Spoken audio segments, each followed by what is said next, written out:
जैसा कि तुम आपके सामने ये क्वेश्चन दिखाई दे रहा है, न्यूटन फॉरवर्ड डिफरेंस की मदद से आपको ये सॉल्व करना है। मैंने राइट साइड में फॉर्मूला मेंशन कर दिया है। सवाल कुछ इस तरह से आएगा, x की वैल्यू है 1895, आपको value of F of two ढूंढनी है। तो ये कैसे ढूंढेंगे, ये हमारा सवाल होने वाला है। तो एफ ऑफ टू ये हम कैसे ढूंढेंगे, इन शॉर्ट हमने को 1985 अपने को ढूंढना है। ठीक है, तो चलिए स्टार्ट करते हैं। भाई सबसे पहले तो यहाँ पर अपना आ जाएगा x और यहाँ पर आ जाएगा y। ठीक है, अब x है हमारा यहाँ पर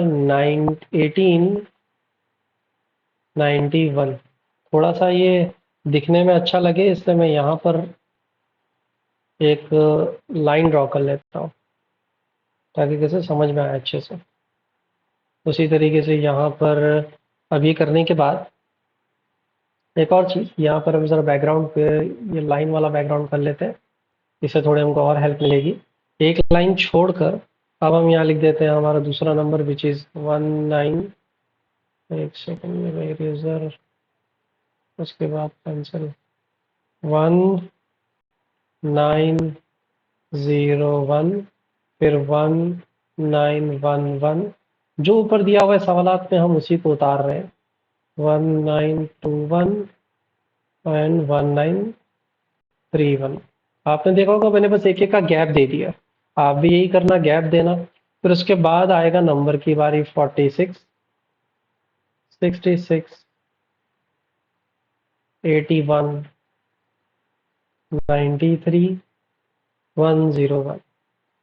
अब जैसा नाम है फॉर्मूले का बिल्कुल वैसे ही करेंगे। फॉर्मूले में हमको बहुत सारी चीज़ दिखाई दे रही है तो वो हमको ढूंढ के सब्स्टिट्यूट करनी है इसके अंदर। तो चलिए देखते हैं हम कैसे कर सकते हैं। तो न्यूटन फॉरवर्ड डिफरेंस, तो इसमें करना क्या रहता है अपने को, देखो सबसे पहले तो हम फाइंड करेंगे यहाँ पर डेल्टा वाई। क्योंकि अगर आप ध्यान से देखोगे तो आपको डेल्टा वाई जीरो करके बहुत दिख रहा है यहाँ पर। तो चलो फाइंड करते हैं। तो देखिए यहाँ पर हमें क्या करना है, 61 माइनस 46 ये निकालना है। तो 61 माइनस 46 कितना हो जाएगा हमारा, 61 तो ये हो जाएगा 20। समझ लो। उसी तरीके से 81 माइनस 66 कितना हो जाएगा, 15। उसी तरीके से नीचे वाले का 93 माइनस 81 कितना हो जाएगा, 12। उसी तरह से 101 माइनस 93 हो जाएगा हमारे लिए 8। समझ में आया ये वाला कॉलम कैसे आया। तो इतना डिफरेंस हमने निकाल दिया सक्सेसफुली। अब आगे का, इसके बाद डेल्टा स्क्वायर वाई, इसमें हम क्या करते हैं।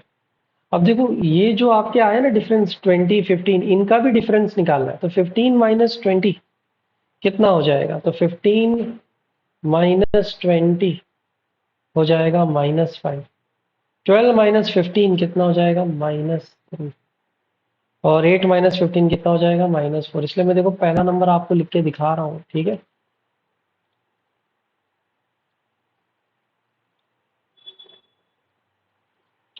इसके बाद हम हमारा तीसरा डिफरेंस निकालेंगे डेल्टा 3। और यहाँ पर भी क्या रहेगा, -3 -5। तो मैं लिख देता हूँ यहाँ पे -3 माइनस ऑफ -5 कितना हो जाएगा। इस बार अपने को जो आंसर आएगा वो आएगा +2। इन दोनों के बीच का डिफरेंस निकालने जाएंगे तो कितना आ जाएगा, -1। ओके,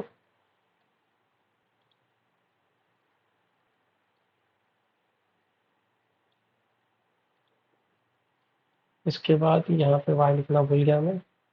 डेल्टा की power 4 y, 2 minus of minus, तो ये हो जाएगा 2 माइनस, ये सॉरी -1 -2 यानी हो जाएगा -3। तो ये हो गया हमारा लास्ट। ओके, तो अपने को इतनी सारी चीज़ मिल गई है। अब बाकी की सारी ज़रूरत वाली चीज़ें हम यहाँ पर ढूंढ लेते हैं। जैसे कि क्या, मैं चाहता हूँ कि अलग से स्पेस यूटिलाइज करने की ज़रूरत ना पड़े। अब एच ढूंढते हैं क्योंकि हमारे फॉर्मूले में हमको एच लगेगा। आप देख सकते हैं वहाँ पे पी को कैसे निकाला है, with the help of H. तो भाई एच को ढूंढने का फॉर्मूला है, क्या है formula, x1 minus x0 x1 minus x0। इसके अंदर अगर मैं वैल्यू सब्स्टिट्यूट करूंगा तो x1 की वैल्यू है हमारी 1901 और x0 की वैल्यू है 181891। उसी तरीके से दोनों का डिफरेंस निकालेंगे तो अपने को 10 मिलेगा। उसके बाद हम p की वैल्यू भी ढूंढ लेते हैं। p की वैल्यू कैसे निकालेंगे, फॉर्मूला दिया हुआ है x minus x0 upon h। Values को सब्स्टिट्यूट कर दीजिए तो आपको मिलेगा 1895 डिवाइडेड बाय h की वैल्यू क्या है हमारे केस में 10 आई है, तो 10 से डिवाइड कर दो। तो अब जो आपको वैल्यू मिलेगी वो कितनी मिलेगी, p की वैल्यू आपको मिलेगी, कैलकुलेटर में फटाफट इसको सॉल्व करेंगे तो अपने को मिलेगा 0.4। ओके, तो ठीक है, अब अपने को देखो p भी मिल चुका है सब। अब हमारा न्यूटन फॉरवर्ड डिफरेंस इंटरपोलेशन का फॉर्मूला आपके सामने दिया हुआ है। इसको एक बार अच्छे से नोट डाउन कर लीजिए क्योंकि मैं इसमें डायरेक्ट सब्स्टिट्यूट करने वाला हूँ। तो अगर मैं इसमें डायरेक्ट वैल्यू इसको सब्स्टिट्यूट करूँ तो कैसा दिखाई देगा, तो भाई यहाँ पर हमको जो ढूंढना है, हमको ढूंढना क्या है, 1895 ढूंढना है। हमको क्या ढूंढना है, 1895। तो y of 1895 is equal to, सारी वैल्यूज इसमें सब्स्टिट्यूट हमारी आ जाएगी। तो एक एक करके चलो डालना स्टार्ट करते हैं। 46 सबसे पहले आएगा। सो 46 प्लस 0.4 मल्टीप्लाई बाय 20 प्लस, तो देखते जाओ यहाँ पर ये हो जाएगा p की वैल्यू कितनी है हमारी 0.4 ब्रैकेट में 0.4 माइनस 1 डिवाइडेड बाय 2 का फैक्टोरियल। 2 का फैक्टोरियल 2 ही होता है और कुछ नहीं होता है, प्लस इसी तरीके से ये बाजू वाले का भी हमको इसमें से वैल्यू सब्स्टिट्यूट करना होगा। यहाँ पर, अरे हाँ, यहाँ पर ये चीज़ को तो मैं भूल ही गया, तो जल्दी से हम इसको इरेज कर लेते हैं और इस पूरे को एक बार सेलेक्ट करके थोड़ा सा राइट साइड में कर देते हैं ताकि हमको थोड़ा स्पेस मिले।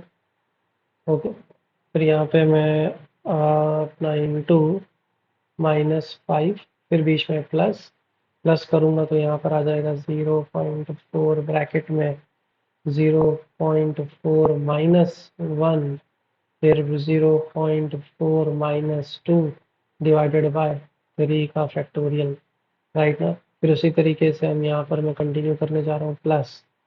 ओके, यहाँ पे इंटू 2।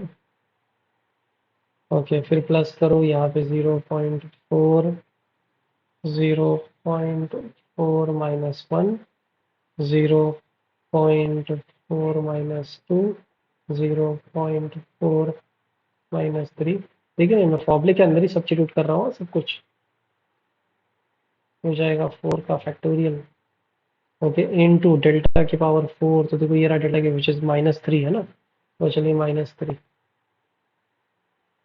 सब यहाँ पे हमने ढूंढ के रखा था, याद है कि नहीं, इस तरह से। ओके, अब एक एक करके फटाफट इसको कैलकुलेटर में सॉल्व करते हैं। तो सबसे पहले तो मैं यहाँ पर एक एक अपने लिए एक लाइन करके सेपरेट कर लेता हूँ। अब जल्दी से मैं यहाँ पर y ऑफ 1895, अब कैलकुलेटर निकाल लीजिए और उसके अंदर सबसे पहले देखो 46 तो एज इट इज यहाँ पे लिख देता हूँ मैं, उसमें तो कोई गड़बड़ नहीं है 46। फिर यहाँ पर मैं प्लस करता हूँ। देखिए यहाँ पर ना 20 मल्टीप्लाई बाय 0.4 कितना होता है, 20 मल्टीप्लाई बाय 0.4 आपको 8 मिलेगा। ठीक है, कैलकुलेटर में इस पूरे पार्ट को भी सॉल्व कर लीजिएगा तो कितना हो जाएगा। देखिए 2 फैक्टोरियल है, कुछ नहीं हो सकता है इसका। हाँ, ये 0.4 कट के छोटा हो सकता है, 0.4 में से -1 जाएगा तो कितना बचेगा। टोटल इस पूरे की वैल्यू जो आएगी ना वो होगी 0.6 प्लस। उसी तरीके से इस पूरे को भी अगर मैं सॉल्व करूं तो मुझे मिलेगा 0.128 प्लस लास्ट वाला 0.1248। एक चीज याद रखिएगा, हमेशा पहले ब्रैकेट्स को सॉल्व करना है। ब्रैकेट को सॉल्व करने के बाद या तो आप पहले डिवाइड करो उसके बाद मल्टीप्लाई करो, आपका काम थोड़ा आसान हो जाएगा। ठीक है, अब इस पूरे को अगर मैं कैलकुलेटर पे जाके जल्दी से सॉल्व करूँ तो मुझे टोटल मिलेगा इसका 54.852 ओके, इस तरह का आंसर हमको आ जाएगा और ये जो आंसर आया यही हमारा फाइनल आंसर है।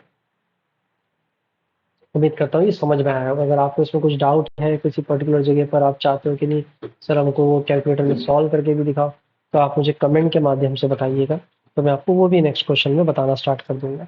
या आपकी नज़र में कोई ऐसा क्वेश्चन है जिसका आप न्यूटन फॉरवर्ड डिफरेंस या बाइसेक्शन मेथड या रेगुलर फॉल्सी, न्यूटन रैप्सन कुछ भी चाहते हैं, कोई भी न्यूमेरिकल मेथड का, तो आप मुझे पूछ सकते हैं रिलेटेड टू मैथ्स।